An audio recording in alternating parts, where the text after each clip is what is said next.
I'll go with that. Hello, everybody. So, all right, let's see if this thing starts up and all wants to work. It's been a while, so hopefully everything is still all set up the way that should. Except that I suddenly hear myself. Okay, hold on. Why am I hearing myself? Starts up and all wants to work. It's been a while, so hopefully everything is still all set up the way that should. Well, you know what? I am just going to go and mute my speaker here. I have no idea why my recording computer is sending sound back to my computer that I'm working on. So yeah, hopefully, let me actually double check that. Have I still got sound going this way? This looks like it's... Yeah, I can still hear myself. Very good. Alrighty. Well, we're doing a bit of an ad hoc stream tonight. Just doing some development on the Godot engine itself. Figured, seeing that we're working on some new territory, it might be interesting to stream some of that development, and hopefully there might be some other people who might enjoy following along and you know, seeing what is new in the wonderful world of GD native. So yeah, it's been a while since I've done this, so I'm a little rusty, and I've got no idea how many people will show up and watch tonight, because I'm pretty sure that people aren't really keeping an eye on my channel anymore lately. But we will see. Let's hope some familiar names pop up. That would be really nice. So make sure to say hi in chat, and you know, be sure to give a call out. Before we get started in the stuff that I want to look at tonight, just put this on screen. I've talked about this many times before, but I just wanted to give a little update on where we are with Openxr, because Openxr is very quickly becoming the de facto API to interact with all the different XR hardware that's out there. So yeah, that's been something that we've been busy with for probably the past year. Hi Manic, how you going? Nice of you to join. Originally on Linux, that's where it started. Christopher Haag started all that work. He's one of the guys who works on the Monado project, so that's a big Openxr runtime on Linux. And they, you know, they wanted an environment to test with, and Godot was, you know, suited that bill very well. And Christoph started, you know, the Openxr driver as a result of that. And I eventually started helping out, making sure that it works on Windows, adding a whole bunch of functionality that was missing, and completing a whole bunch of functionality until it became pretty much production ready. I think we released the first official version about 3 or 4 months ago, probably something along those lines. Maybe even longer, maybe about half a year by now. But the latest thing that we have been working on that we're quite happy with, and that will hopefully be, it's currently only in alpha, but hopefully will be soon merged into master, is Android support. So we have a beautiful little PR here for anybody who wants to try it out, called the Android Dev PR, which is linked to the Android Dev branch that's on here. Actually, to update this, because those two outstanding to-dos are now done.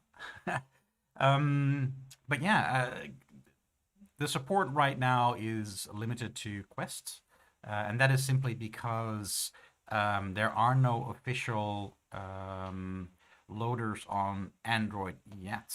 That's still something that is under development by the Kronos group.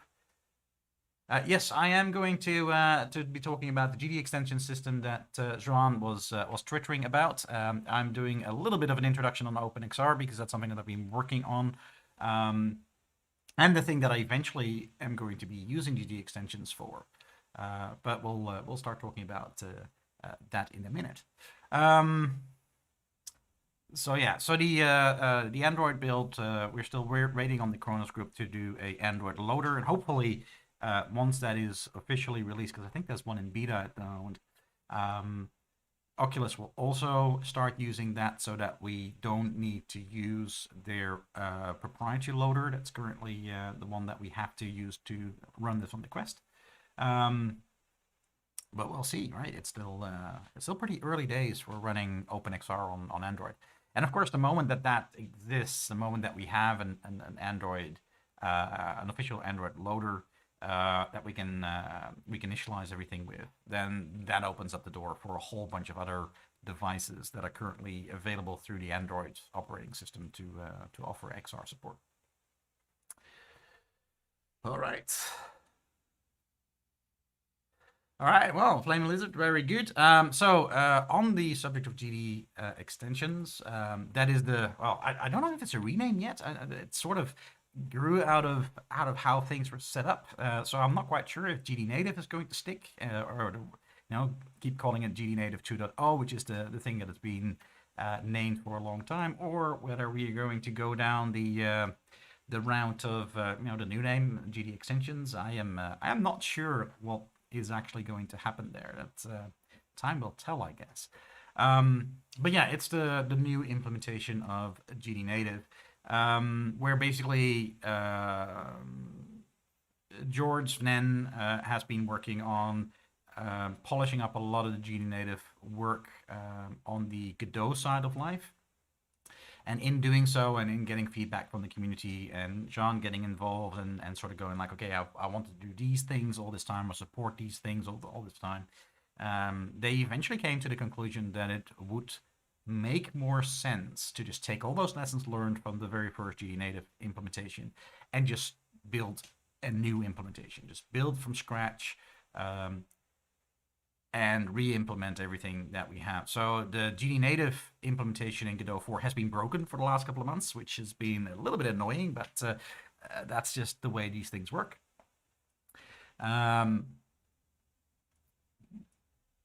So they've been working on then the GD Native extension to replace it. The breakage at some point was simply because we couldn't keep both of them side by side alive. The original GD Native module is still in the source code, but it probably won't be for much longer. Probably start removing it pretty damn soon. So GD extensions itself, obviously the big announcement from Jean earlier today or yesterday, depending on which time zone you were in. I wouldn't say it's ready. It's the first version that is now available for testing. Wonder if there'll be an alpha this year. I really, really hope so. We have been saying that Godot 4 alpha is around the corner for, I think, since the beginning of this year. We are getting very close. The list of things that are showstoppers are becoming less and less. There's just been a whole bunch of things that nobody expected that we had to dive into before Godot 4 was, before we could really start saying, okay, now we're going to stop adding new stuff. GD extensions is one of them. What's the other stuff that we've been, so all the mobile stuff that we've been working on. One of the things that has been a problem, we went through the same with Godot 3, and we decided that for Godot 4, Pepin, it will replace GD Native. Or it's GD Native 2.0, depending on which way you look at it. But anyway, now I lost my train of thought. The problem that we had with Godot 3 to some extent, although there it was slightly different, but the same kind of applies in Godot 4 as well, that we have been working on this new Vulkan renderer, or mostly Jean has been working on this new Vulkan renderer, that is targeted at desktop GPUs. That's what it's built for. It's built for next generation games built with Godot, and it's frankly looking really, really good. Now the problem that you have, as I unfortunately had to find out because they tasked me to build the mobile versions of the Vulkan renderer. Mobile GPUs are a very different beast from desktop GPUs. There are things that are fast on desktop GPUs that don't work well on mobile GPUs and the other way around. It's just a very different approach to how the GPU renders stuff and how it brings, the pixels on screen. And that's the big issue there. That's the thing that's sort of pulled the rug from underneath us. That the desktop renderer, as well as it runs on desktop GPUs, it just doesn't run very well on mobiles. So yeah, that was a lot of work building a mobile optimized one, which even on desktop for lower polygon type games or less complex games actually runs faster than the desktop version.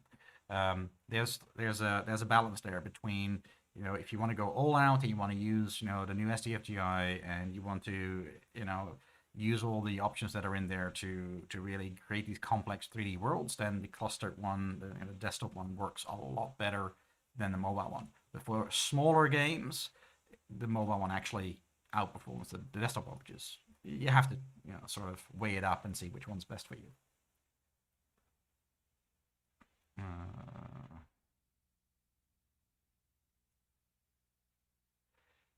I don't know if constants are supported yet, because this is the thing that, of course, we're getting to when we look at GD extensions. It just dropped. It's not finished. It is before alpha at this point in time. All the core things are working. We're now trying to find out all the things that don't work. And even for what I'm doing tonight, we're not going to hit the finish line tonight by any stretch of the imagination. I'm just hoping that tonight I can give a bit of an overview of how it works, how it's put together, how you can get started, showing you guys what I'm doing with it and what I'm working on, maybe do a little bit of dev around that to just get some hands-on. This is not a tutorial or anything like that. This is just, I needed to do this work tonight anyway. I figured might as well, put a camera on and because it's, such a hot topic, so many people who want to get into it, to just give some pointers of where you get started and what you can look at. But there are still a lot of loose ends. There are still a lot of things to that aren't working yet that you still need to figure out. So even for me, looking at XR plugins, there are currently bugs in there that prevent me from actually making it work, which is fine. That's the stage of development that we're in right now. The more people who start to play around with it, the more people start reporting what things they run into, the faster these things get solved and the faster we get a fully working system. So that is the goal for tonight. I need some water.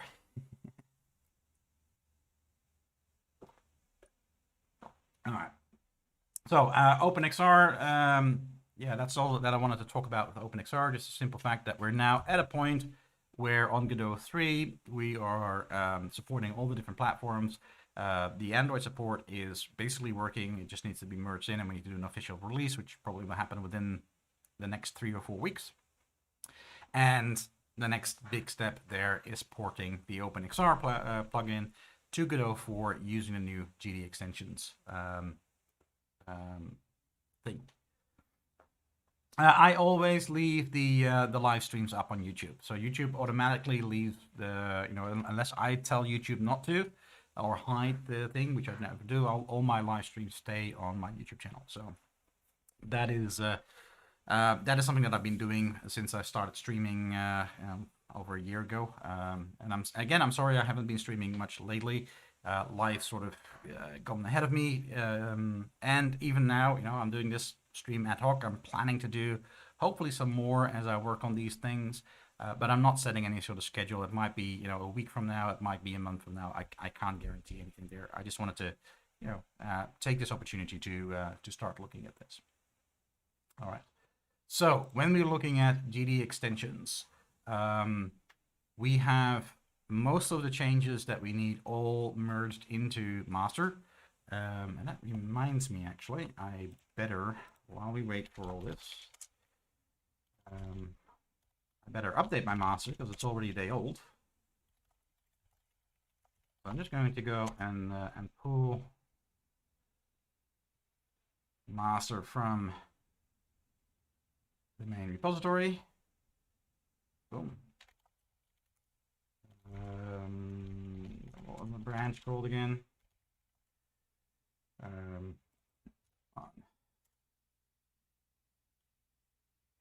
I'll rebase it. So obviously I'm doing my changes on top of it because I'm working on extending XR interface to use this stuff. And is it this one? I always forget which one it is. Yeah, it is. So let's go and build this guy. All right.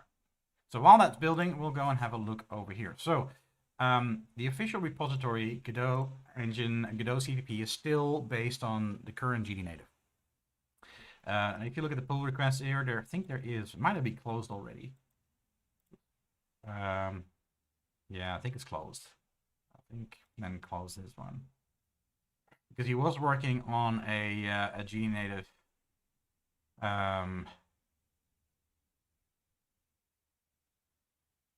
Yeah, this one, the new GD native API. So that was before we decided that trying to mold the current GD native into, you know, the thing that we wanted to mold it into with the lessons learned. That wasn't really the path that seemed to be the right one. And we eventually decided to not do it that way.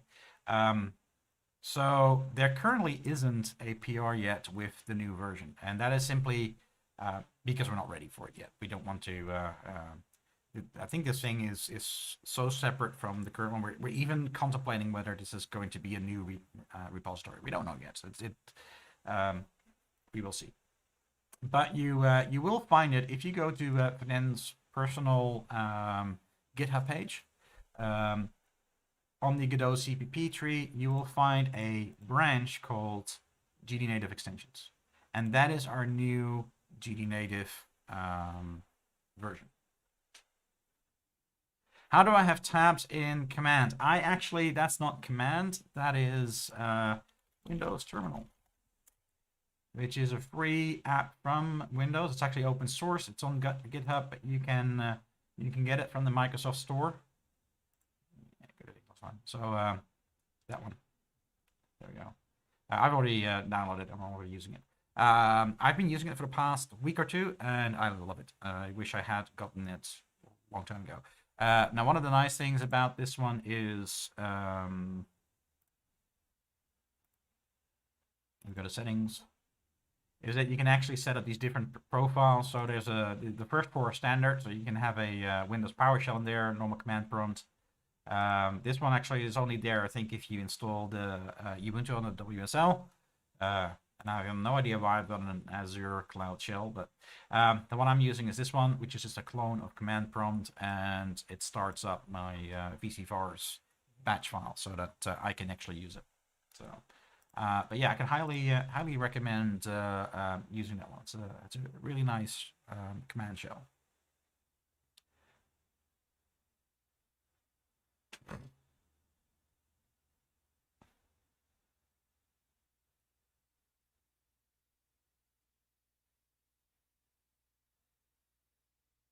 Yeah, Manic, that's yeah, you do need to have a pretty modern GPU installed in your computer to run Godot 4.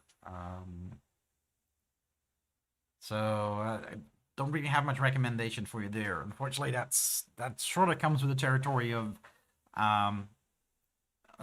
running a game engine that does have, you know, support for some of the newer rendering techniques. It does rely on relatively new hardware, although you know, 5 or 6 year old GPU should still be able to do quite a lot of things. So yeah, it's a bit of a shame if you don't have that access to that sort of hardware. It gets a little bit tricky. I do think that on Linux there's now a software Vulkan renderer that you can use with Godot that runs relatively well. It won't be fast, but it will be enough to run the editor, I think. Because I've heard some people working with it. Anyway, so when we're looking at the GD native extensions, let's see which one. I've got too many tabs. Here we go. This is the one that I've actually got set up for that. You can make sure that I've got the latest one. That should be up to date. Yeah, it's already up to date. So let's actually go and look at add that from here. I think I put it in here. Here we go. So that's the new one, the new extension one. So you can just clone that. Obviously, pull request. Where did they hide the download these days? Because I usually just clone it. Or is that because I'm on a branch? I don't know. Where is the download tab? Well, no. While we have a high percentage of Linux developers within the core team of Godot, I'm one of the ones who is still very much settled on Windows for the very simple reason that my primary thing is VR, and that just works a lot better when you're on Windows. It's a lot better support. Now, VR is perfectly possible on the Linux, but you're just limited to which hardware you can use. So yeah, if you want to grab a copy of this, I'm not going to run it because obviously I don't want to put it inside of my own folder. But you simply do git clone, provided you've got Git installed, and then you just copy your actually, the thing that it needs to do, always forget that, is you need to run it like this. So git clone, then the URL of the repository, -b for branch, and then GDNative extensions to copy out that particular branch. And that'll give you a copy of Finen's version of this stuff. And that'll create this, this beautiful little folder structure. You'll see that there is a empty folder here, which normally if you clone recursively gets filled in with the Godot headers, but we're currently temporarily not using that because we have a new version of the Godot headers, which is quite a lot simpler than the old one. There's hardly anything in there. But that is an important file, and I'll show you guys in a minute how to create a new version of that file if you need to do changes on the Godot side. But if you just want to create a plugin with the standard classes that are currently available in Godot, you can just start with what's here. Now, the other thing which is really nice is that there's a test folder here with a little demo. So this is I'll have a closer look at that. Actually, we'll open that up in VS Code. Where's my VS Code? Let's go and open up a new window. And, oh, come on. Here we go.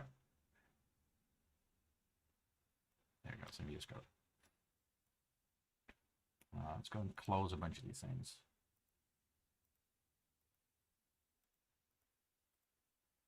There we go. Oh, don't unfold that. There's too many classes in Godot. So we have our little test app in here. There is a sconce file in the root of the test, which will build our little plugin. So have a look at that. That's something that you will need for your own project. And then there's an example source code in here. And there's actually two parts to this. To every it's inside the code button. All right, I just want to quickly have a look. Is it? It is actually exactly where I expected, just to recognize the thing. So yeah, so alternatively, you have a download zip here where you can just download the source code instead of cloning it. And I think you can just copy the URL here as well. Okay.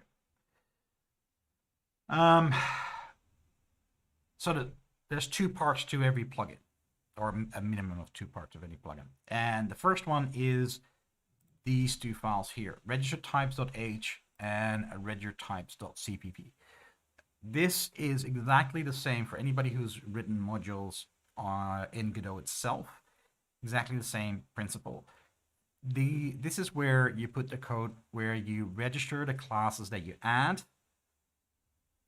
Or you register classes that you add to the Godot engine. So the Godot engine knows which classes you've got available.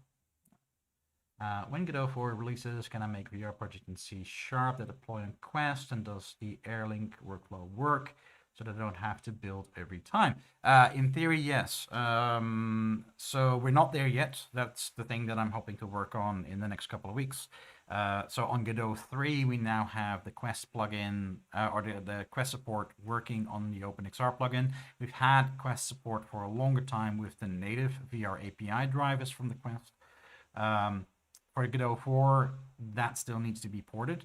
And the whole GD extension part of Godot was the thing that we were waiting for before we could actually start that process. So we took the time to get all the functionality working in Godot 3, so that it's just a matter of porting it to Godot 4.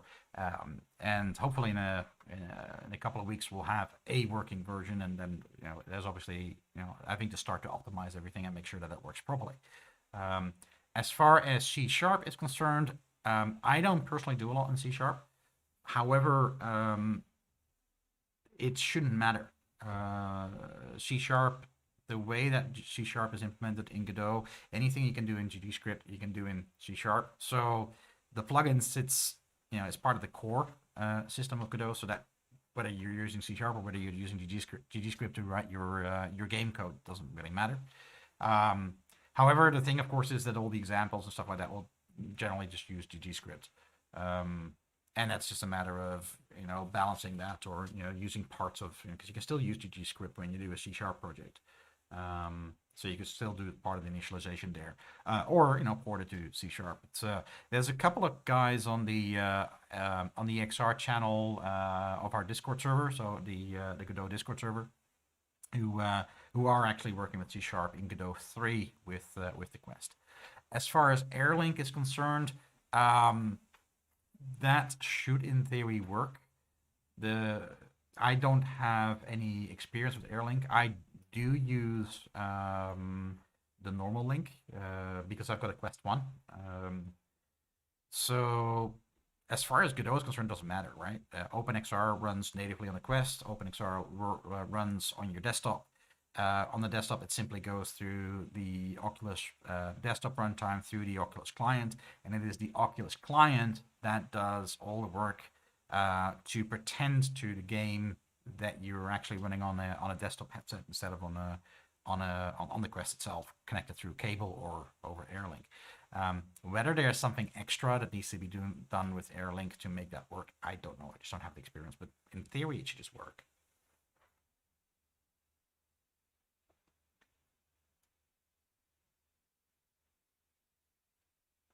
Yeah, exactly. So yeah, I just haven't tried Airlink with my Quest 1 yet. So I always have it cabled up when I'm using it. So but yeah, it is actually the workflow that I've been doing, where when I'm creating VR applications, I tend to test them on desktop first, be it with my Quest attached or be it with my index attached. I've got my index always permanently set up. So that's the one that I use the most. And then occasionally I will deploy to the Quest itself to check if everything is working properly and whether the performance is there and stuff like that. So in theory, that workflow should work, but because it's not there yet in Godot 4, it's there in Godot 3 for you to try. But Godot 4 is still a few weeks, if not a month or 2 or 3 away. Don't hold me to that, by the way, because you never know what comes up. Until, of course, it's built and running, I don't know whether there's more work to be done to work with these sort of cases. Okay. So let's start with our register types H, and all we're doing here, and this is very similar to modules in Godot itself when you're building modules inside of the main source code, is all you need to do is define a register and unregistered method. So in this case, the name actually is completely controlled by you. I think that if you make a module in Godot, you have to follow a naming convention based on the folder, if I'm not mistaken. But with this, you name it whatever you want, because you're going to provide the entry points to Godot. And this is part of what's still being developed, so that might change a little bit in the final version, but it shouldn't. That's all fine.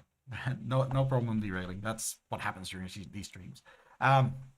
So yeah, so that the whole initialization of GD Native is still something that's sort of up in the air and we're changing things, but the it'll be semantics that'll change, not big changes anymore. Now the register types CPP file, where then the the whole startup works, is just as simple. We have our register example types function here that we just talked about. All that's doing is registering our new class that we have created in our other files. We'll take a look at that in a minute. And then we have our main entry point. And this is just some code that you need to put in every plugin that you have. And again, this is part of what's still sort of in flux. So it'll probably change a little bit. So keep an eye on the demo in case things change. But basically, it just does an init of the library itself, and then you start registering your types. Then the class itself, again, is almost identical to how you build classes as a module in Godot.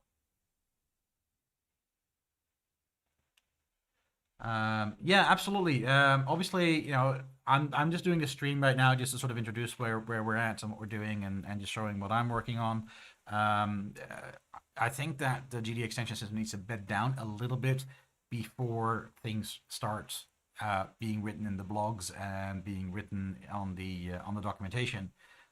Because there we want to be a lot more careful that we know that things aren't going to change anymore. In a video like this, everybody's following along, everybody's going to start playing with this, or whoever's interested in it.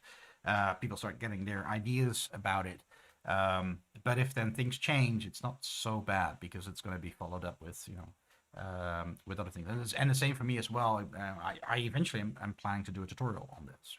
Eventually I want to, when this is all bedded down, just like I did for GD Native, we will have a tutorial that says these are the steps to create a new GD extensions plugin, and go and build your plugin that way. And who knows, after that we might do some more advanced things. So we'll see how time allows, but that we won't do until it all beds down. It's too early in the process right now to do to write anything down that sort of like, okay, this is how it works. This is like first introduction for people who want to get started with it early. So yeah, as I was saying, this is very similar to how, or almost identical actually, to how classes are defined in modules in Godot. Really the only limitation, and it's kind of the limitation that was in GD Native as well, is that we can only access functions and classes that we actually expose to the extension system. Now in GD Native, that was fully limited to any methods and, well, actually only methods that were exposed to GD script. And the new extension system allows us to expose much more. So that was always a problem that we had. When we needed to expose something for plugins to work that we didn't want to expose to GD script because it doesn't really apply there, we kind of got stuck with what we're doing here. And this new approach allows us to do that sort of stuff. So yeah, we're namespacing things. That's I think the core is namespace to Godot, but you can choose whether you want to hold on to that. The plugin system itself doesn't really care, so it's a bit of personal preference. We're defining our class example. In this case, we are subclassing it from control, so that's an existing class in Godot. And here we go, GD class example control. This exact same syntax as in modules in Godot itself. And that's just a macro that will expand to adding a whole bunch of things to the class system that makes all the magic work. The second thing that is always important is our bind methods function. That's where we register methods that are callable by GD script. Exactly the same as in the core part of what we do. And from that point onwards, it really just becomes a normal class. So we have a vector2 as a position in this one. This is, by the way, the example that Benin made. So he's just adding a whole bunch of things to sort of test and make sure that we can see what's happening and whether everything is where it should be. So we've got some constants defined here. we have some functions, we have some properties, we have a virtual function. So that's a new thing that we added, which is pretty cool. That's something that I was waiting for a long time, that we could override virtual functions and actually properly call them from within the core. So yeah, that's something that's in there. And then if you have a constant like this, you need to do call this macro to actually register them into the system.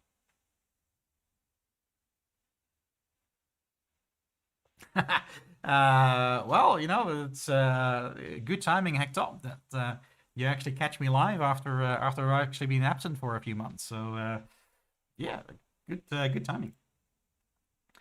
When we're looking at the C++ code itself, here's our magic in our bind method. So all we're doing here for all our functions that we want to expose to GDScript is that we're adding them to the class DB. And this is where things really change.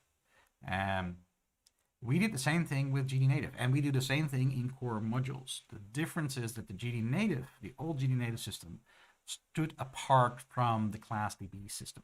The class DB system is Godot's internal reflection system that allows GDScript and other scripting languages to call into the core classes of Godot and work with the core classes of Godot. And as a result, there is no longer a difference as far as Godot is concerned between a class that's built into the core and a class that's registered through a plugin. They show up in exactly the same way. And we'll see that in a minute. We'll see them show up in our help pages. We'll see all the definitions there. They will work in autocompletion. All that stuff is going to be identical to having built-in classes. And that's all because now we're using the same class DB structure. The class DB structure has been enhanced to know the difference between an internal class and an external class. It's yeah, one of the things where this is a game changer compared to the old system. There's a little bit more info needed when you register a let's see, this is when you have variable arguments. That's actually one of the complex examples where normal calls to functions, you might have 1 or 2 or 3 parameters. You define those. So these are normal functions. Do we have one? No, we don't have. That's a signal. That's a shame. It's not a good example here with a fixed number of parameters, but you just define them. If you have a variable number of parameters, you have to do something like that. So again, that's added to this example because obviously we want to test that works. So this is how we do a property. So a property always has a setter method and a getter method, and then we have a property definition that we add in to say, well, we have this property and there's our setter and getter, how we actually interact with that property. And again, like I said before, exactly the same as we do in the core. Signals work in the same way. We just add a signal, and we define what that looks like. I'm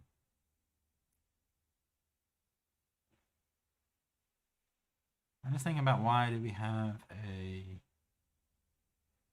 emit? Is that to link to that? I'm not sure. We'll see how that works when we test it out. Because normally this will be enough to define that you can hit here. Where are you?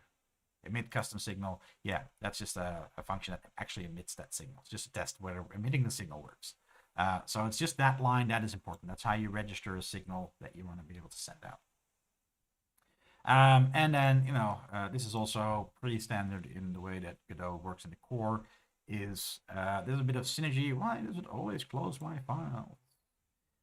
Between when we define our enums here, that we need to do this variant enum cast. I'm not quite sure what that does, but it is important because it registers those enums. It adds a bunch of extra things that allow us to use them in GDScript. And then here you actually bind them to your class and make sure that GDScript knows that these things belong to this class. So it's always a two-step side. Then the functions themselves are just standard functions. We now have a new utilities function class in GD extensions. I think that was already added to the native as well. So in the old one, it was Godot print info, warning, debug, all those things. And they are now all combined in this class called utility functions. So this is just to output to the log in Godot itself. So most of these, they just do that to show that it's working. Return something inside tree results. Oh, okay. If we're inside a tree, we return our current viewport, and else we return a null pointer. Okay.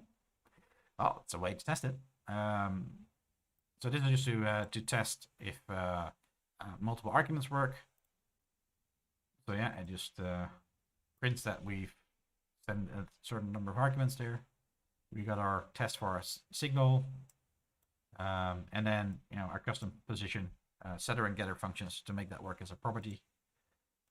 And then our virtual function has point, where we override a virtual point function in on the Godot side. All right. So if we want to compile this, if we want to actually use this, we have a two-step process. We have to compile the Godot CPP library itself, and then we need to compile the plugin that we're working with. Now, in this case, the plugin is contained within a folder inside of our project. Generally speaking, that's the other way around. You'll see that once we start looking at my own plugin. I've actually have my plugin as the root, and then Godot CPP as a submodule in there. Doesn't really matter, of course, which way around it is. The process stays the same. All right. Now, we can do everything on the command line, and just as the example, that's where we're going to start. Godot does everything in sconce, so make sure you got sconce installed, else it doesn't work. Specify the platform that we're running on. Most of this is all automatically detected, but can't hurt to specify it. I think as a target we keep debug and release. I'm not quite sure if we added release debug, but obviously when we're building source code, I tend to use debug because that adds all the debug signals, makes the plugin a lot bigger because it adds all the debug signals. Or all the debug metadata and stuff like that. The next one is very important because we're building our library here, our plugin is generate bindings. Now, the newer scripts actually have an auto mode in here. That the very first time that you run this, the bindings will always be generated. But once the bindings are there, the auto option will stop it from updating it. In this case, that will be exactly what I want because I've already created them. Don't want to create them again. However, if you are making changes on the Godot side of things, so if you're doing development on the Godot core, or you're pulling PRs from other people that you need to make use of in your plugin, then obviously you need to recreate the bindings. So it's important to know that switch is there. And the last one, which is unfortunately not very often in the documentation, but for anybody who builds from source, know about this option -J. I'm going to specify eight cores, which is the number of cores that I have on this computer, if I have been informed correctly. Basically, that means that we are going to be using 8 cores to compile. Speeds up the compile time by about 8 times. Just for fun, we'll have it run. It'll run for 2 or 3 minutes when it's building everything. So let's just see it do what it does. And while we wait for that, there is another way to do this as well, because I'm using VS Code. And again, that's personal preference, right? Everybody can choose themselves if they want to, whatever editor they want to use. If they want to do the compiling from command line, it's all fine. I've started using Visual Studio Code, which I have found a surprisingly good editor.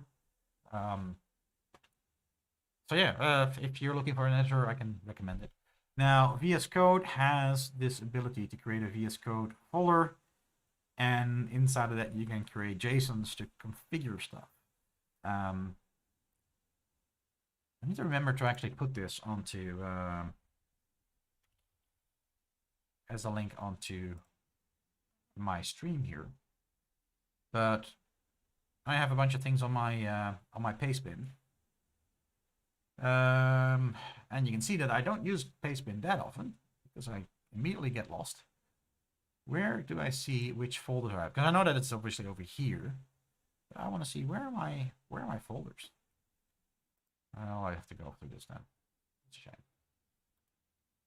Because I've got a VS Code folder on my paste bin side, and I actually have my my task and launch JSON that I've used for this available for anybody who wants to use it. Obviously, the task one you can use as is. The launch one you're going to have to edit for yourself. So when we look at the task one, what I have in here is build definitions for Godot CPP, so the library itself, both in debug and release versions. And I've got build scripts for our test. And that means that we can actually go through build task and we can actually do our building in VS Code itself. It's kind of wonderful. Yeah, it's probably under my profile. I just need to remember to see if that URL, I'll keep this open and just have to remember at the end to copy that into the description of this this video. But I think that will give you access to that folder. So yeah, that's it's pretty cool. You can do all the building from here. Now you can put dependencies on here, but it doesn't really make sense to build the Godot CPP every time. So I've actually commented that out. I've left it in there for anybody who wants to play around with that. But yeah, we can build our test from here. We'll do it for the command line in a minute just to show it working. But the launch one is even cooler because I can actually launch directly from here, and it will because there is a build step in here. So when I look at well, test and editor and test and runtime, the only difference is that we've got an extra switch in there whether we want to open up in the editor or not. Hey girls, how you going? Yeah, I'm doing an ad hoc stream tonight, so thanks for joining again.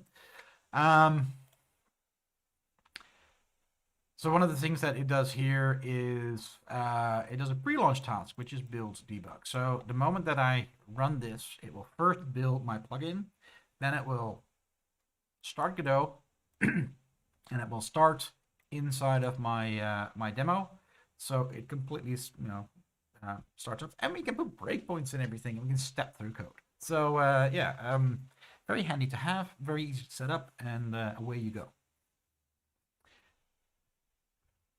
Let's see, how far along is that? Well, that's all compiled. Let's see if this one's ready too. Which one was it? This one? Oh yeah, I was building that. I got too many of these windows open. Was it this one? Yeah, so that's finished building. I just wanted to double check whether that was done. Okay. So now that we've got our library compiled, we can go into our test folder, where we also have a SE construct file, and here we can build it for right, debug. No generate bindings here because we're building our plugin itself, and that should be pretty quick because it's only 2 or 3 source files, and it gives a lot of warnings. We actually didn't check on the warnings on the other one. If it is this wonderful little warning which says, where's the important bit about this?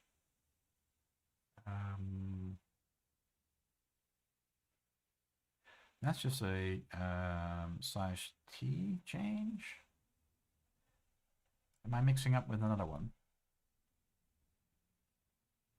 Hold on, so we'll scroll. There's too many things. Here we go. Yeah, this one is the ones that I was looking at, this memory one. So these are things that we're still working on. These are just compiler warnings that we've missed certain things, or we don't have support for certain things. And this is where it does shine that, or show that a lot of the core devs are working on Linux, where these things are handled by the compiler. And then I do stuff in Windows, and then all of a sudden we find out that the Microsoft compiler isn't all that standard. Doesn't follow all the standards all too well. And then we have to fix more things. But luckily they're warnings, they don't really get in the way, so we can ignore them, luckily, knock on wood. but we are working on them to make them disappear. So at this point in time, I've got everything compiled, and I can actually just go and run Godot,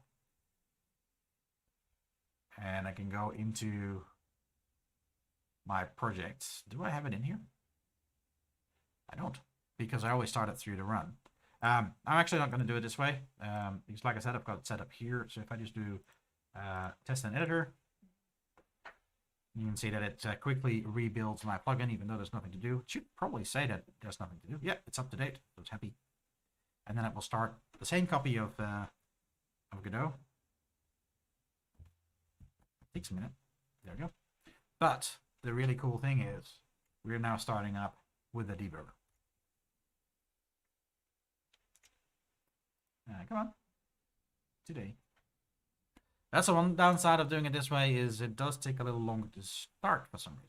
I've never really figured that one out. But here's our little project, and let's go to code, where we can see that we're, in this case, we have, yeah, this is type example. So you can see, oh, it's got the same little thing as a control node, because that's what it is. And I think we can start setting it up eventually when we configure a little bit more in the plugin. But yeah, it's a node. Huh. So when we go and look in our help files, we can actually find our example node. We can see that it's under control because we're subclassing control. When we actually find our help, we can see our custom position here, which should have been on here. Why is it not showing on here? Now, that is possible. Hang on. Because this is a downside of what we're doing when we're testing. Is no, it's still got type example. So I think we found a first little bug that it's supposed to actually show that. It's supposed to show that in the inspector. So, well, you know, that's what you get when you're building really new stuff. We can see it in our in here that all the things are registered here. And we should be able to see it work. So if I run this, we can actually see our point set up there. Now, let me have a look. How does that actually get updated? I don't know. Because does it set the label somewhere? Where does it set the label? Doesn't set it there. It just has the label there. So that would be, yeah, so that's all it prints. So we got all those over here. We can see that our custom position is working. I'm just wondering, how is the label being updated? Because there is no code for that. Is there some code on here? No, there's no script on there. Your personal spammer. Is there a way to make a terrain that uses dynamic subdivision around the player camera to have a large-scale open world with dynamic changing LOD depending on distance to the camera? That is a bit too big of a topic to discuss tonight. I did work on stuff like that a long time ago. I think there's even a video somewhere on my channel in one of my, I think on the experimentations playlist, where I've got a working terrain that automatically changes level of detail. The problem with that is that there are a lot of different techniques, and they all require a lot of custom work. There is no built-in terrain editor in the core. Now, if you want to skip a lot of that, the best advice I can give is to check out Mark Zyland's work. Let me have a look if I can find his YouTube page.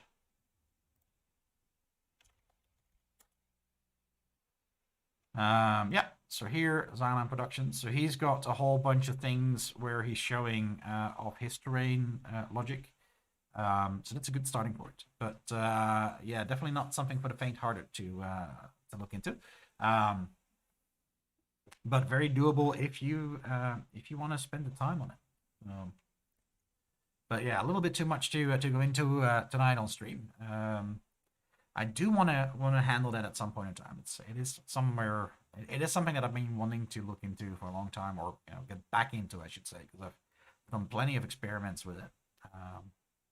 But yeah, not something you can just do out of the box.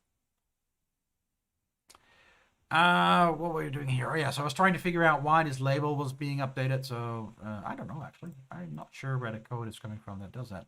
I don't think there's anything inside of our example that does it. No, it does. Oh, yeah, here we go. So, so this is where our label gets updated to the function override hasPoint. So how does it then know that it needs to call hasPoint? Is that something that comes from control? It's very possible. We go to control, hasPoint. Where are we?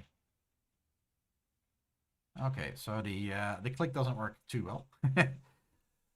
Where are we? hasPoint. Here we go. Virtual method to be implemented by the user returns whether the given point is inside of this control. If not overridden, default behavior is checking if the point is within the control's rect. So as long as our mouse moves over our control area, it keeps sending hasPoints with that position.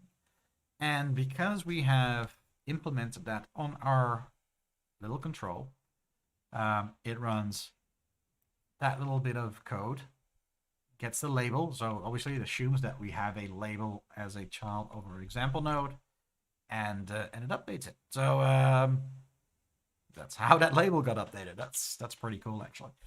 So yeah, indeed, Ricardo, it is being set in the C++ code side of things. Now, what more can we really be, really say about this? Other than that, obviously we're finding a few small broken things, and wonder why. Actually, let's go and see if I can add another example object to here and whether that changes things. No, so we can see that our property manager isn't reacting to this yet. So there's room for improvement there, but that's all right. But we know that our custom property is working because we see it in the output over here. One of the things that we can obviously do is we can put a breakpoint somewhere. So we could say, let's go and put a breakpoint there. Now, does that work when I run it from here? That's the question. I don't think so, because this is a separate process. So this is not bound to my session. So the only way that we can test that is by running it in runtime.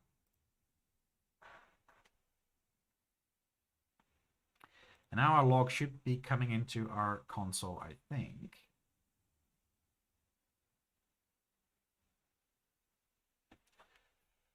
There we go, runs.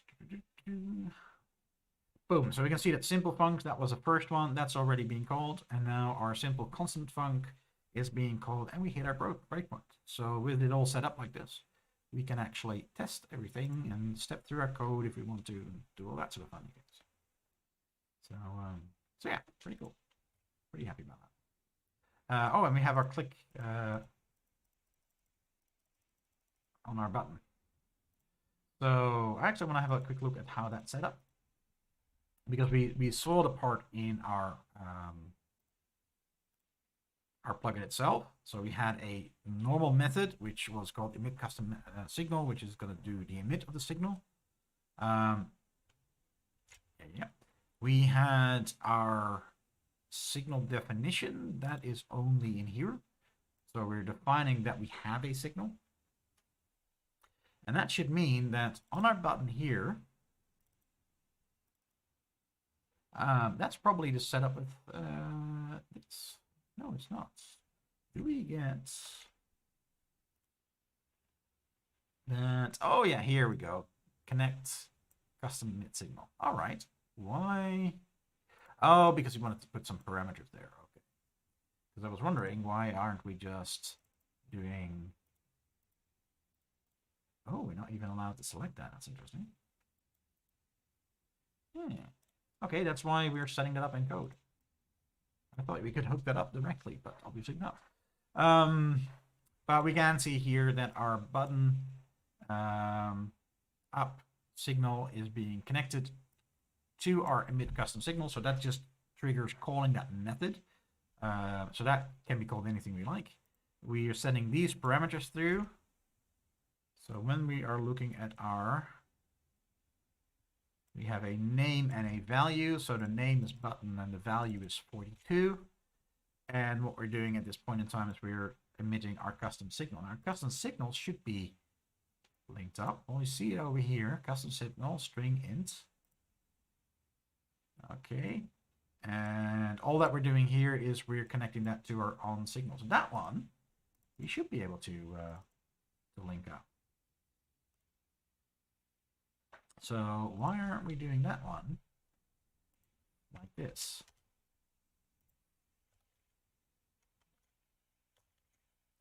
Comment this out as well. Put the little thingy in there so that we can tell it apart. And that's working. So we don't need to do that in code. It's better to do that actually in the interface like this. Just a thing that I wanted to show is, that we have registered the signal in Godot, that Godot is aware of it.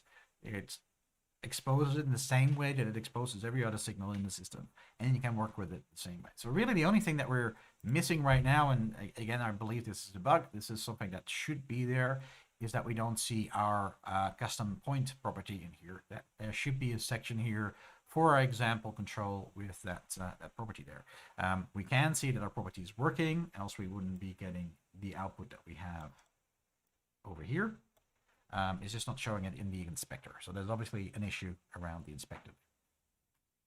But that's fine. That's where we're at this point in time. All right.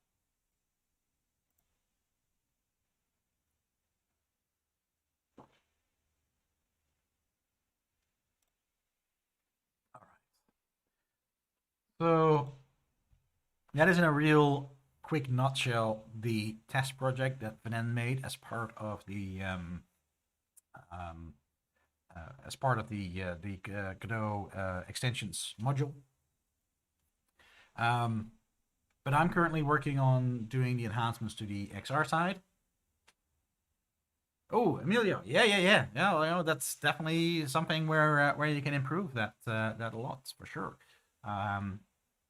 Although you've done a great job just with the G script, so.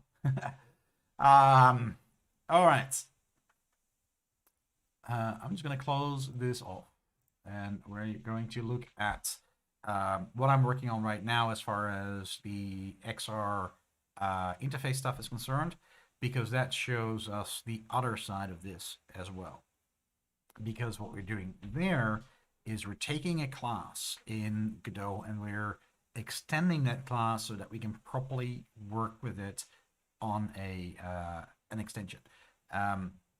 For all the normal stuff, it just works out of the box because everything that we're doing around GDScript and registering methods in GDScript, the whole system just ties into that. However, for things like the XR interface, we need to do a lot more. So we're in Godot 4 here. In my copy, my fork of Godot 4, there is a pull request that I'm working on, which is the adding a GD extension support to XR interface. And what we can see is, let's actually go, where's my other window? What we can see is that the XR interface is actually fully exposed as a class on the GD extension side. So I could already implement this. The problem that I have is that not everything is exposed to GDScript because there's a lot of internal code that we want to keep internal, but that we do want to expose to the extension system. Now, we could add everything that we need into the XR interface class itself, and that's actually where I started. But in this case, we decided against that because there are a number of implementations of the XR interface inside of Godot itself, like for instance the native mobile XR implementation. And we don't really want to have all those additions there. We want to sort of split that off. We want to make a difference between those things. That's a choice for this particular system. That won't apply to everything. So all that we've done as a result is we have subclassed that as an XR interface extension. And this has implementations of all the functions of this class that have small additions to make it all work for the extension system. And again, when we are looking at most nodes, we don't need to do this. For most nodes, like for instance, the control node that we were looking at before, nothing has changed in the code on the Godot side to make everything work that we were just looking at. There are just specifics in the way that the XR interfaces are used and how they're called internally that we want to do this sort of stuff. So this is a little bit more high level things that we only need in certain conditions. But I just wanted to have a quick look at, okay, what is special here? What are we doing here? And why is it working the way that it is? And a lot of this has to do that this is a template class, and we want everything to be implemented on the plugin side to work back towards Godot. And what you can see as a result is that we have our normal methods that are exposed to GDScript, but then we also have these internal methods which are defined through macros called the GD virtual macro. And basically what we're saying here, this is a method that's virtual. So just like normal virtual classes in C++,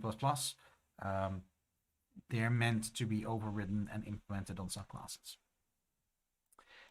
And in this case, we need to do that a little bit more special because of the fact that we're calling over a barrier. But we're doing that on this side of it so that on the GD extension side, it looks like what everybody is expecting. So you can see that there's quite heavy use of that on this class because of the way that these methods are called internally in a lot of places. So if we look at one that's, for instance, very common in this case, for instance, is when we look at these ones, so like get camera transform and get transform for view, which are called by the rendering engine inside, internally, which are then virtualized through these two internal methods that allow us to call those methods on the GD native side.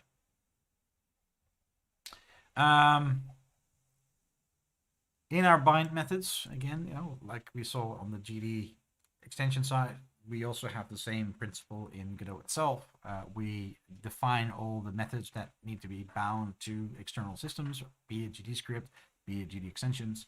And what we see here is that for our two virtual methods, we are calling a GD virtual bind macro here for those two methods, and they just define the parameters here, just names. It's just to help the documentation side of it. We do see that we no longer have to bind these methods itself because those are defined in our base class. So you can see that they are virtual defined here as well. They don't have implementations on this side. It's pure template class. But we do see that they are already registered as far as they need to be. So it's actually only these two that are exposed. The get render target size and get view count. Out of those 5, this group of 5 methods that make XR stuff work, there's only 2 that are exposed to GGScript, and the other 3 are purely internal. So yeah, those binds are then important. Now that creates a method that we can, we've got our method that we can call. So that, for instance, over here, our get transform review, and all we can see that we're doing here is that we're doing a virtual call into the GD extension system. So this is going to, if it exists, this is going to call the get transform review method on our extension. And that allows us to override those methods and on the GD extension script side of life, go as deep as we want. If we have a class there and we subclass that one and we subclass it again, if there's a reason to do that, then the virtualization of those methods will propagate over those classes. Because yeah, it is important to realize there's a barrier between Godot and your plugin. That's just the way that it has to be. because, you know, yeah, that's how these interfaces work. So when we look at my plugin that I'm writing, we can see that on our interface extensions that all those virtualized methods also appear here for us to implement. And here is our transform for view. Now that one isn't implemented yet. I haven't gotten that far yet. So in my method, I have a nicely empty get transform for view at the moment. I'm still getting to the point where I'm actually implementing all that stuff. And who knows, we might do some of that tonight if we can. Now, when we're looking at my plugin, you can see that I have flipped things around a bit. So obviously the Godot XR reference is now a project on our Godot VR repository. And as I say here, it doesn't work yet because we're still building it. What you can see here is that this is a project where we have our Godot CPP library as a submodule. So, like I said before, I flipped it around. Where Godot CPP has the test project as, you know, something inside of it, we have got it the other way around. Our project is this, and Godot CPP is a module in there. And our organization is simple. That again is similar to the test one. We have a demo folder that contains our Godot project, and that's also where eventually our binaries go once we compile them. We have then our submodule for Godot CPP, and we have the source of our module itself. And that one is exactly the same as what we have been looking at. Oh, and that reminds me, we completely forgot to talk about Godot XR reference GD extension. Let's go back to our other project. I just want to quickly go to that one because that was the only thing that I didn't talk about here. You'll find that in here as well. We also have a demo folder here with our project. And inside that is our example.gd extension file. Now, the way this is supposed to work is once you have one of these, this is identifying, this is the same as the old GDN lib file in GD native. The moment that that's part of your project folder structure, Godot is supposed to find that automatically and add it to your project file. It actually adds in this section. I found that that still doesn't work the way that it should. So if it doesn't work, you have to manually put those lines in there to tell Godot, go and load that extension. But once everything is fixed up and working as it should do that automatically. It should do that automatically. The moment that you create a GD extension file inside of your project folder, it should automatically add it to the extensions that it's supposed to load. What's in here? Our entry symbol, and again, that might eventually become multiple entry symbols. I'm not quite sure how that's going to be or whether we're going to register the additional things. And then obviously links to the library that it needs to load. I have to talk to George whether we already support dependencies, which is kind of important for Openxr, but I'm assuming that dependencies are going to be in there as well. What is missing here, or no longer applicable, is the GD NS files that were in GD native. So when you use the old GD native system, for every class that you created, you had to create an additional file that was then the script file that you used inside of Godot. That's completely gone. That is completely replaced by registering our class in the class DB. So that's no longer part of the system. There is one little interesting tidbit about that. That does mean that your plugin needs to be able to run inside of the editor for the editor to be aware of which classes are available in your plugin, because you no longer have arbitrary files that it can use. Which means that if you are making a plugin, let's say an AdMob plugin for Android, you're going to have to also make it possible to compile your plugin either on Windows or on Linux, depending on where you're using your editor, so that you can at least register the classes and the class definitions, even if the code that is run inside is completely disabled through if-defs or something like that. Jessamine is just an overview. We are not ready to do tutorials yet. I'm just giving a high-level overview of how far we are, how things work, and for anybody wanting to get started with the new GD extensions, just to get a starting point, just to know where to look, what to clone, what to look out for. And we're already on the tail end of my initial description that, if you just want to clone the test project and start playing around with that. But yeah. So again, as I was saying, if you're targeting something like Android or something like that, yeah, you're going to have to make sure that your plugin also works on desktop, even if it doesn't do anything. Like ad-hoc obviously isn't going to do anything in your editor, but you need to make sure that it does enough to register the classes, register the methods, register the properties, so that you can actually create your game.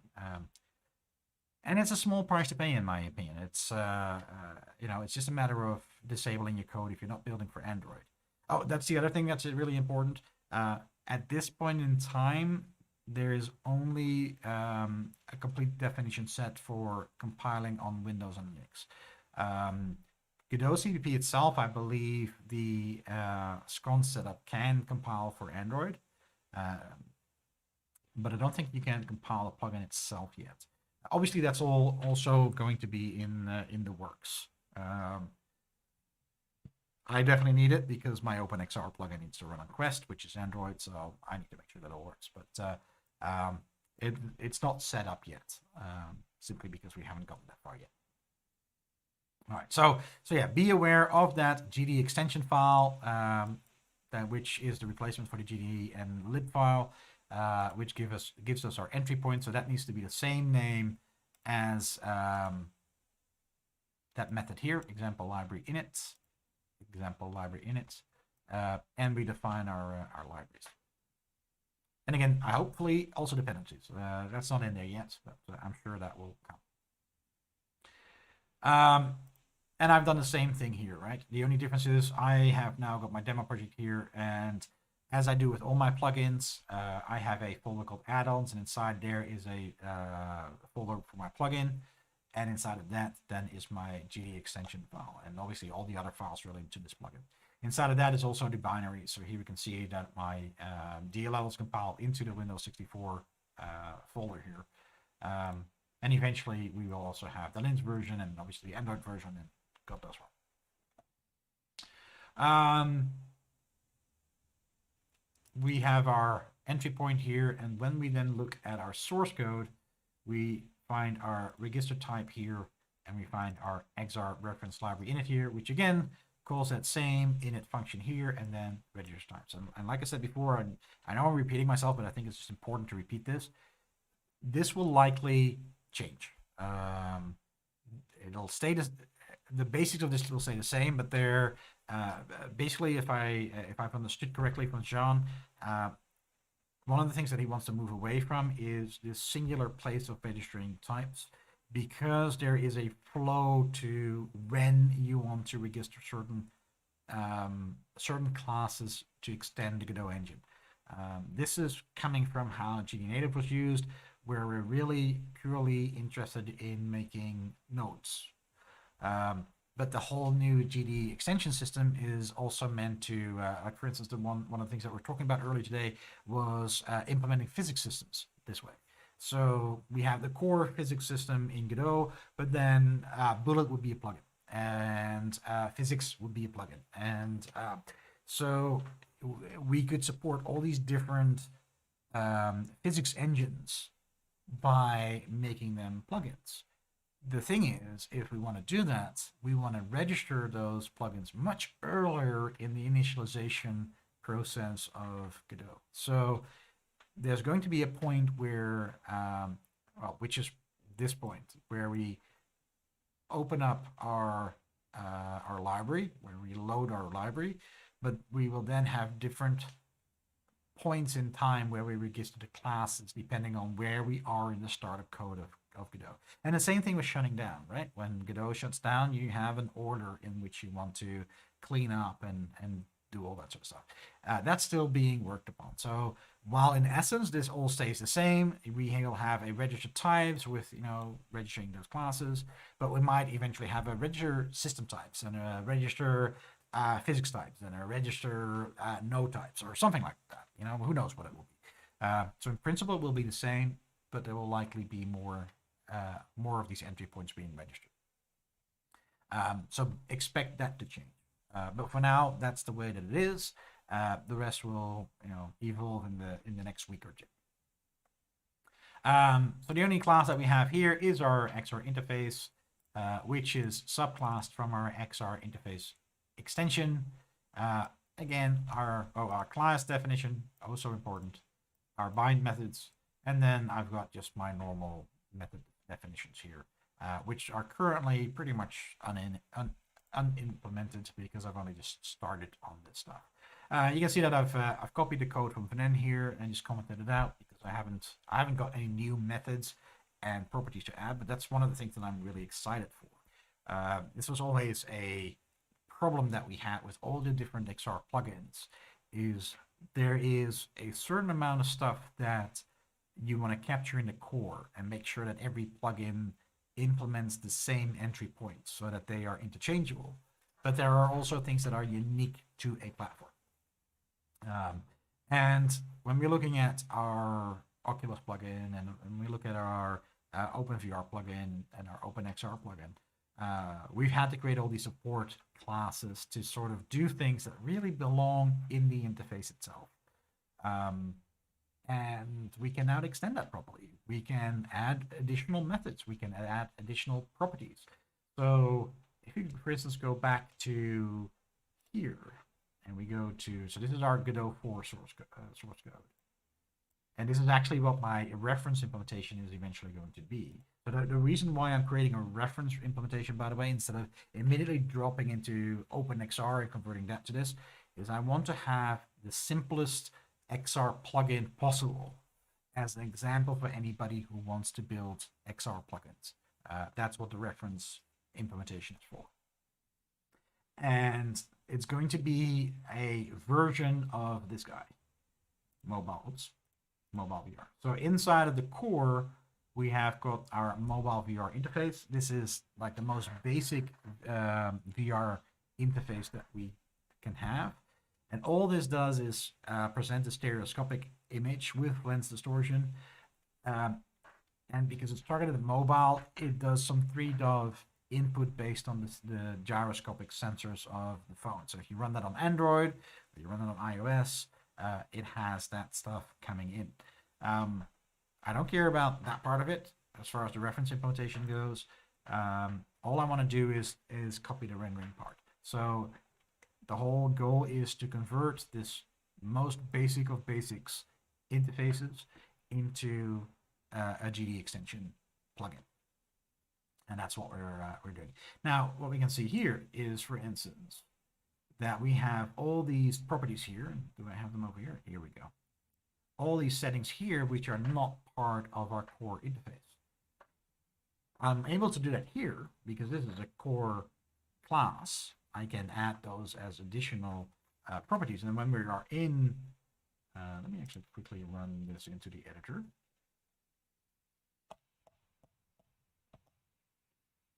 Come on.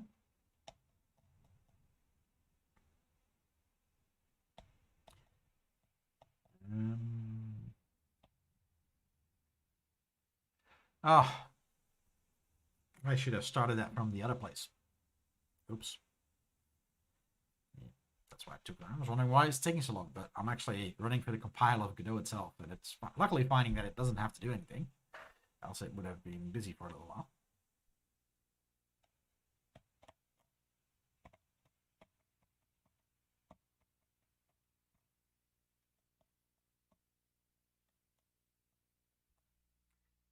So that's my stereo render. Perfect. I just wanted to go and look up XR interface over here.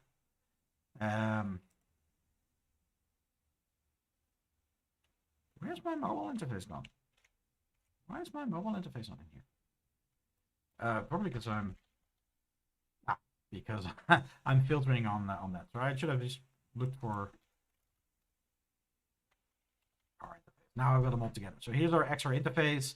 Here's our extension. Obviously, right now, because I've opened up a different project, I don't have my my plugin there.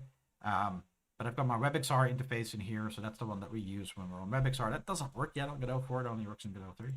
And there's our mobile interface. And I just wanted to open that because we can see those additional properties in here. These are the additional properties for this interface that only apply to this interface. We were never able to do that with GD Native. And that isn't because GD Native couldn't, because you could create a subclass. It was because the way that all the internal calls had to be organized. That we weren't properly subclassing our code, basically. So that was the whole reason why we never did that and why we had to do all the support classes.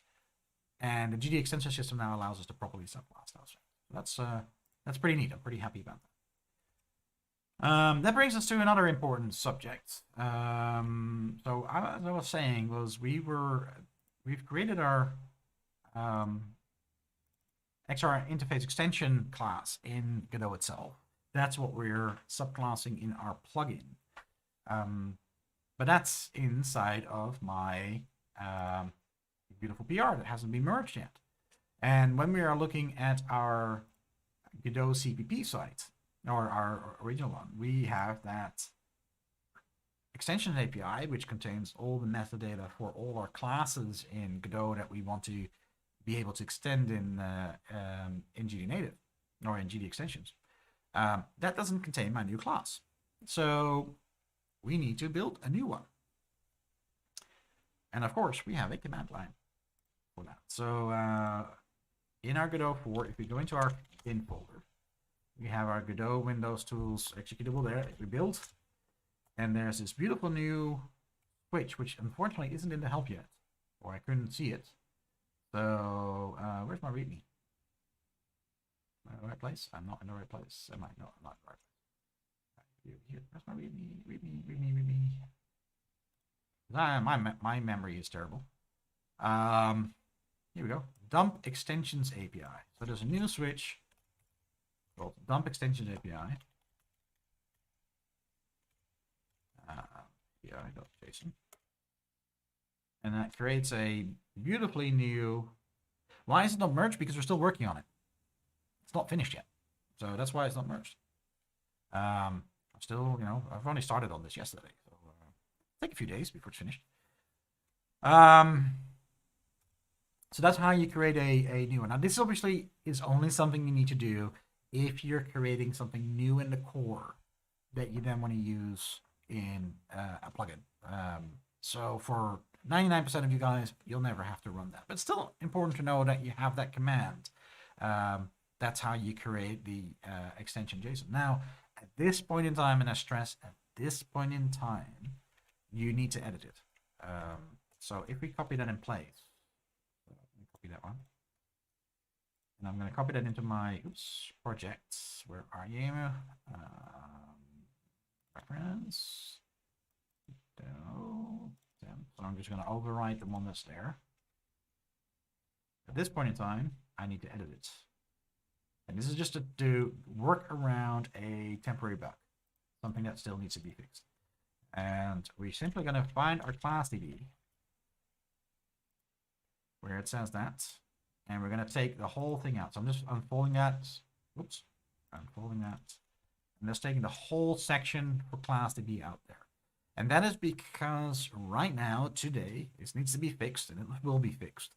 Right now, the class DB on the Godot side and the class DB layer on the GD extension side, they clash.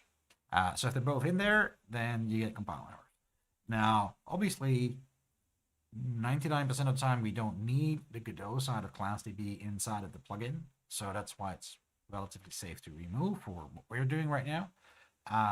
But eventually you'll, especially if you're writing editor plugins, you will want to have access to that information.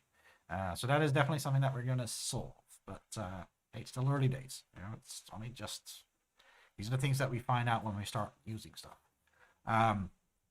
So again, once you do that, and this is the moment where you then rebuild your Godot CPP because you've changed your extensions, JSON, and then you can test out your plugin again.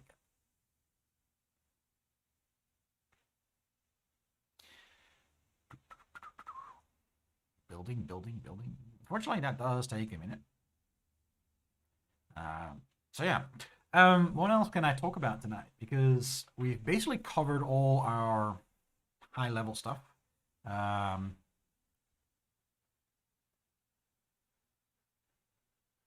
for me right now, I need to start actually implementing some of these things. Go and close that out. So like I said, this is all still pretty empty, so I need to start filling that in. But I can't test it right now because we can't access singletons yet. That's the other thing that is missing. We are getting errors. Why am I getting an error? Generally because of errors. Okay. Cannot open include file audio frame. No such file or directory. Okay. This is what you get when you pool things and then start building again. So obviously someone's done work on audio and it screwed something up. Okay, is that a problem in my tasks? No, this one. No, I've got generate bindings as yes. So I've recreated the bindings. Now, one thing that's always smart to do at this point in time. Let me see. It's clear out. So this folder called gen are all the files that are created when you do generated bindings. Sometimes it's smart to just clear it out in case something's changed and something old is still stuck in there. I don't think this will solve it, but it is worth a try. Also go and clean this stuff up. All right. I am expecting it to get stuck on this again, but it's worth trying, right?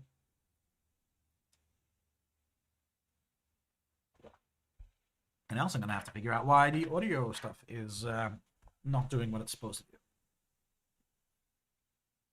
But En's not going to be happy with me when he finds out I found all these problems. But like I said, and this is so important at this stage, right? This has been, yeah, we can see that goes wrong on the same place again. This has been worked on. I wonder what the star is for. Let's go and have a look. Yeah, audio frame star. I'm guessing that's some sort of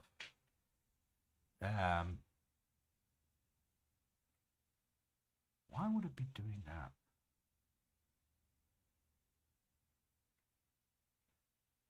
I don't know.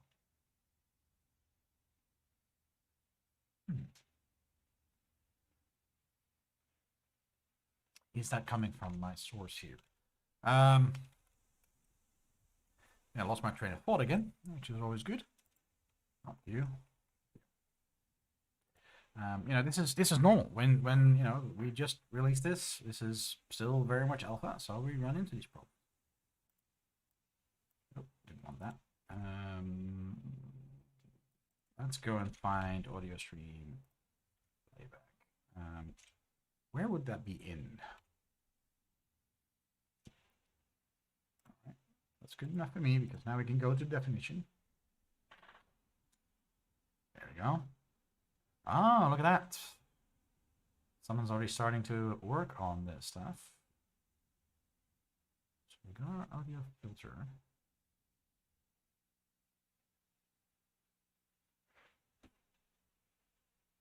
Yeah, it's probably something wrong in the generation.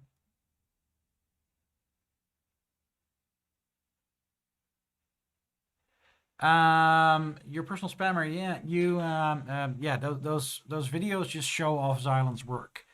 You have to go through to actually his GitHub page where he actually has those projects. It's all open source. You can all download them, play around with them. There is a vibrant community. I think he even has his own Discord where he discusses everything that he works on. So there's a whole community using that stuff.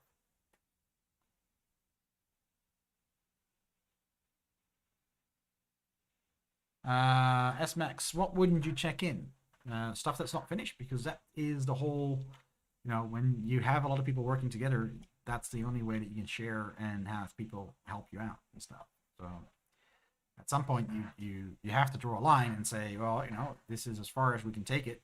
It's time for people to play around with it and find out what's wrong and That's the only way you can find out what needs to be fixed. So that's what alphas are for, and that's, well, pre-alphas even. Anyway, I wonder how many of these things are in there. And yeah, it is very possible that that is... Okay. Do we have an audio frame? Where's audio frame? Right. I have no idea where that's coming from.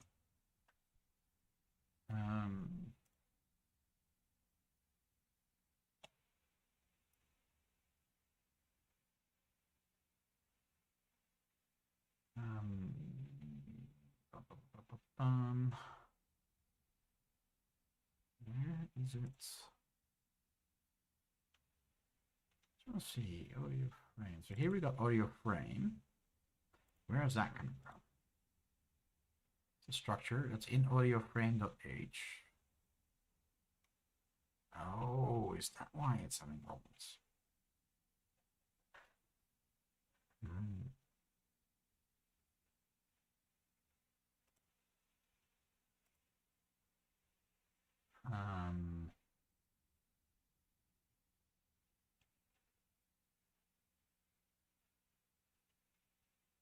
Well, I think that's our problem.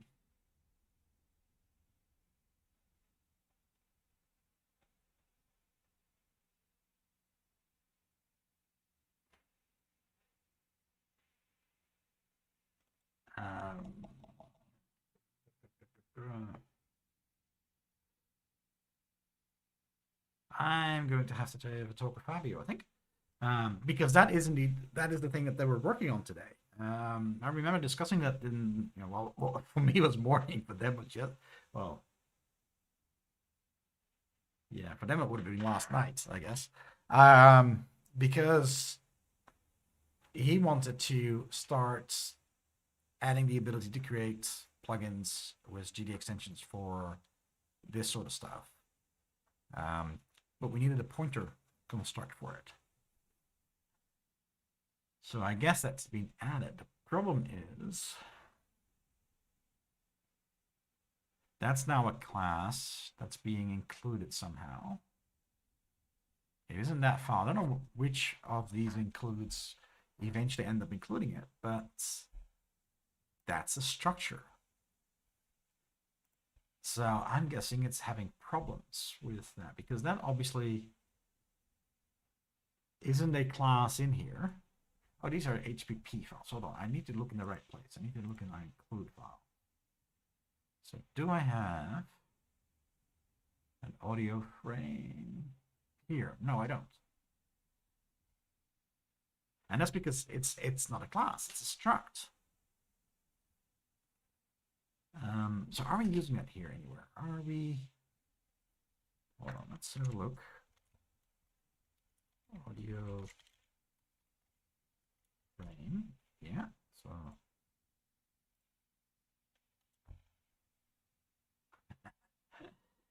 yeah, because that's a pointer.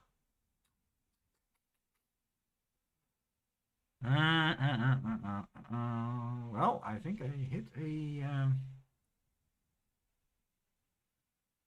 roadblock with that. Now, luckily for me, I can go back.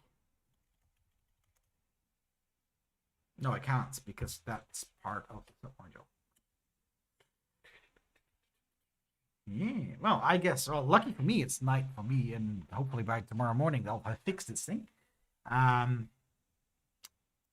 I think there's something missing in this part of the logic. Now, is audio frame in here? It is. No, that is not name buffer type audio frame. Here we go. Native structures, audio frame. That's right. Okay. So we have the definition. Okay, hold on. Does that mean that we have to, let's see, where is Vanen's thing? No. Did I close that? No, here we go. Sentence. No, code.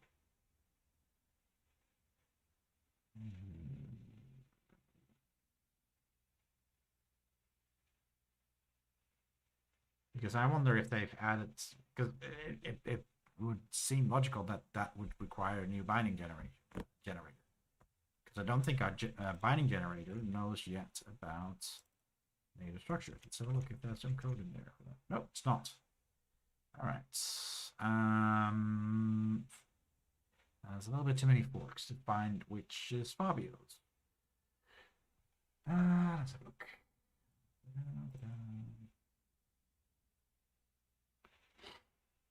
Hold on, I'm just finding something on the Godot chat here.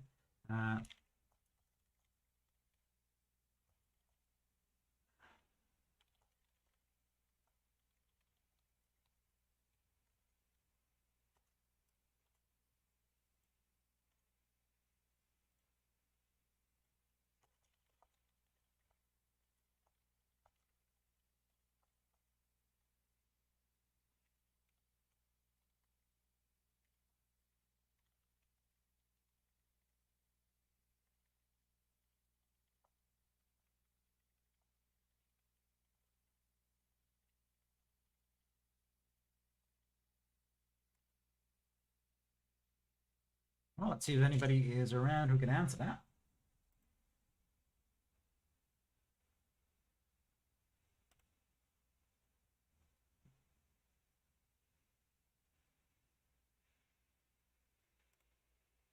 Let's see what we come up with. Yeah, it is a generated file, but the thing is, and this makes perfect sense, that was added. So I think that's new. That wasn't in there before. And that makes perfect sense because of what they're working on. They're adding the ability to pass buffers around between Godot and plugins, because so far it's only internal variant types that we can move around. So obviously that was added today, but what I'm missing is the updates to our bindings generator that go along with this. Now, what I've been doing is whenever I need to do changes on the Godot CPP side, is that I'm actually recording a pull request on Vaden's fork, because that's where currently our GNative extensions code is. So unless that has now been duplicated here, so look, no, we still don't have that here. So we can't have the pull request here.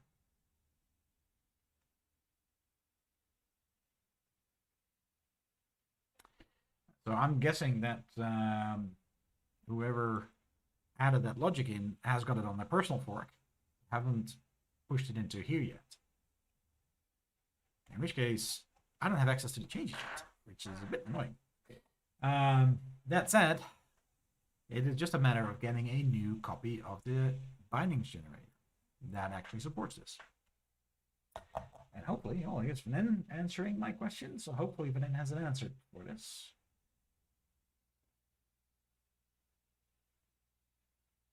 So let's see if we can get a new version of that.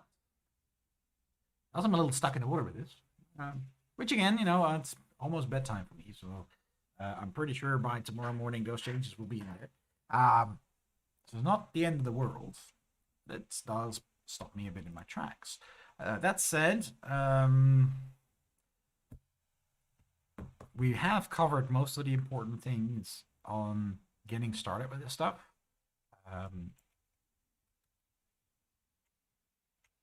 So the most important bit is, you know, starting off with Vaden's copy of Godot CPP, and then specifically the GD native extensions. The extensions API that's in here is good enough for anybody to get started with right now, so you don't run into the problem that I just ran into. You can just keep using that extensions API and you'll be fine. And then just have a look at the test project here. Now again, the only thing is that here it is a subfolder of Godot CP. I tend to work the other way around, but that it's just a matter of changing these folders here and changing the folder there. That is something that you can look at my implementation here if you want. And again, this is personal preference, right? It's whatever you like. So I've got the almost identical SC construct here. This is almost identical to the one in test. The only difference is The paths are different here, and the path is different there. That's really the only thing that changed. And I think there's probably a name somewhere that I changed. Should be, because this thing is called differently. Where's the name? Oh, here. The library name libgd, and here it is libgd example. So, so yeah, that's where I recommend anybody starts. Just have a look at this test project, make a copy for your own benefit. You know, again, if you want to change that around and turn Godot CP into a submodule, just copy my SC construct and edit names where you need to edit them. And then just have a look at the source code for the GD extension, the test extension that's in this project. And yeah, it's really straightforward from that moment onwards. You know, if you've ever written something in the Godot core as a module, or if you're coming from GD Native, if you've worked with GD Native before, you should really see that a lot of the extra steps needed in GD Native are now no longer needed. You basically have a simplified version of this. And like I said, I'll put the links up in the description of the video once I'm done. But yeah, use my my launch JSON and my task JSON here. I think this one is based for this project, if I'm not mistaken. So yeah, that's assuming that the test folder is that subfolder. So these files are specifically for the Godot CPP repository. So if you add those into a VS Code folder, VS Code will just pick them up and it'll work right away. See, a lot of people trying to type something on the scripting channel, but nobody's actually answering. It's funny how it shows you that someone's typing and then it keeps showing that and showing that. That's funny. Hopefully someone will answer some. So yeah, what else can we talk about tonight? Questions, things you'd like to know. Again, like I said at the beginning, this is just a very quick introduction, just going through it high level. As we're building more things and as we are solving, you know, the small problems in this structure, we'll get to a point where this is stable. I'll probably do some more streams like this as I continue working on this stuff. And at some point, once it's all a bit stable, I'll do a proper tutorial on this stuff. And I'll probably also be helping out with the documentation on the website. But I just wanted to give a quick overview about, okay, you know, where do you find everything? And again, I'll put all the links in the description once I'm finished streaming. Just, you know, how do you get started? Where do you find everything?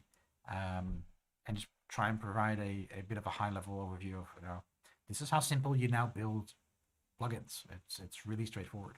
And, you know, can't stress it enough, but my favorite part of this is just the fact that how integrated it is into the Godot editor. That, well, the property inspector bug notwithstanding, you know, your auto-completion works. You can find everything in the help files. You can find the signals in the inspector. And yes, once we've fixed the problem, whatever it is, we will see that the properties will start showing up in the property inspector. So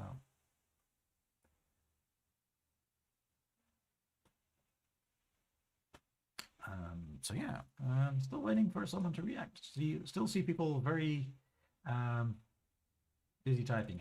If you want help with this stuff, by the way, the best place to look, or the best place to start, is either joining the Discord or the Godot Engine chat. So on our community here, we have a Discord channel and we have a Godot contributors chat. This is a Rocket Chat system.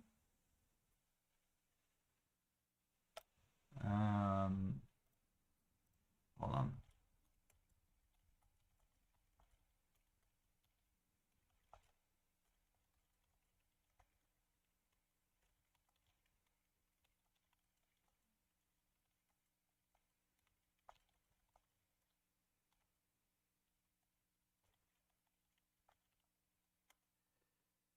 I guess I'll probably just remove that section out of our generated script, because I don't need the audio stuff, so I can just take the audio stuff out, and um, that'll move me forward.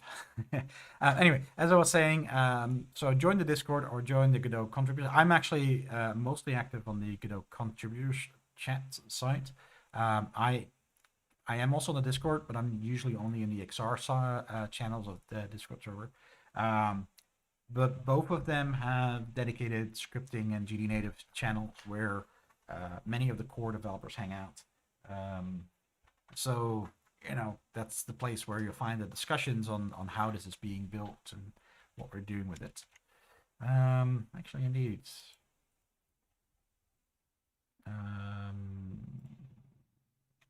See if I can quickly make this work by taking all the audio stuff out. So it's only using this one thing, so it's just audio stream playback. If we just take that out, again, I'm not using the audio streams anyway, so for me, that's fine.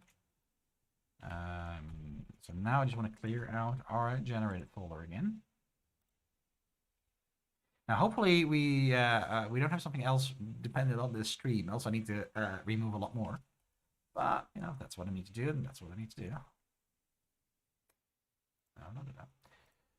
So let's see if we can build it now. This is what you get for working with stuff that's still under development. How dependencies would work, especially versioning. No, I wish I did. Because dependencies is definitely one of those areas where things get very hairy very quickly. I have the need for a dependency between a GLTF loader and my XR plugin. Yeah, I was afraid of that.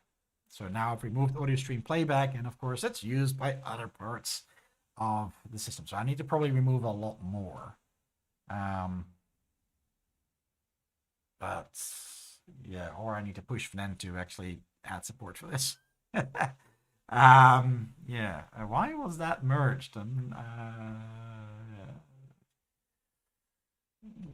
Yeah, this is where I wouldn't have merged something that isn't ready for consumptions yet. Anyway, so yeah, I know that there's talk about how we're going to do dependencies and versioning. There's definitely a lot of additions to the whole layer to do more around making plugins backwards compatible, so that a new version of Godot doesn't immediately make your plugin crash. So there's a lot of work being done on that. But there isn't really a dependency manager in there yet. Of course, without dependency management, it's you still can create dependencies yourself. There's just not something that safeguards it for you, because it's they're all classes internally. So so in theory, you should be able to use things from. Although I guess it would still need the class definitions, wouldn't it? Yeah, I think it's too early to tell for that one. I haven't dived into it very far. I just know it is on my list of things that I would like to see there. I don't know whether that's I'm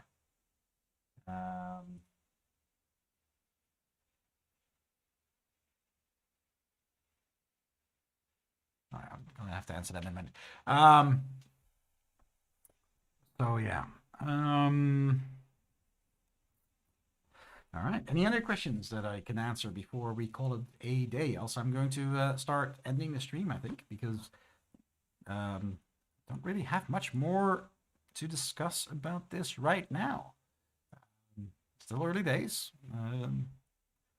Again, like I said, I probably will redo one or do a continuation of the stream in a couple of days when things have bedded down and we've solved most of the issues that we're running into right now. And hopefully my XR interface reference is a little bit more finished. Well, to be exact, I'm actually hoping by that time to be busy porting Openxr, because that's the end goal, getting Openxr to work in this stuff. So that's a bit that I'm really looking forward to.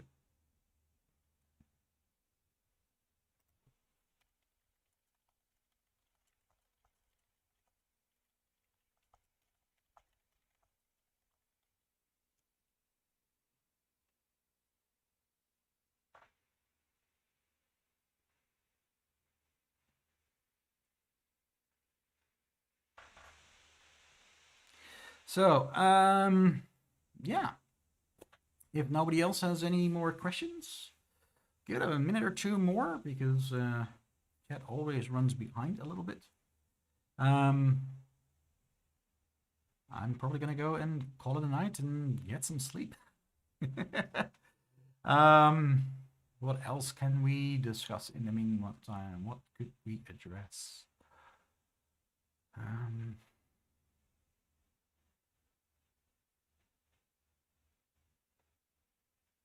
No, I think I've covered everything that we can talk about right now.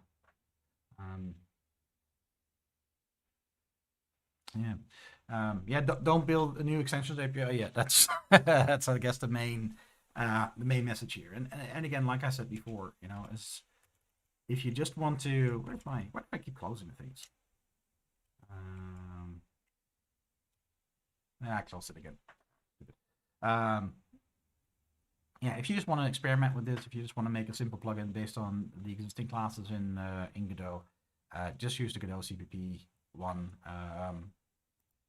Just base it off of this, and you know, all the basic stuff should be working. And you can see that from the example file that's in the project. You know, it supports properties, it supports the methods.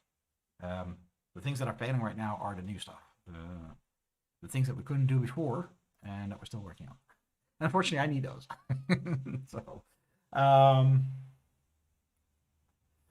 So yeah, I am going to call it a night, guys. So thank you all for tuning in.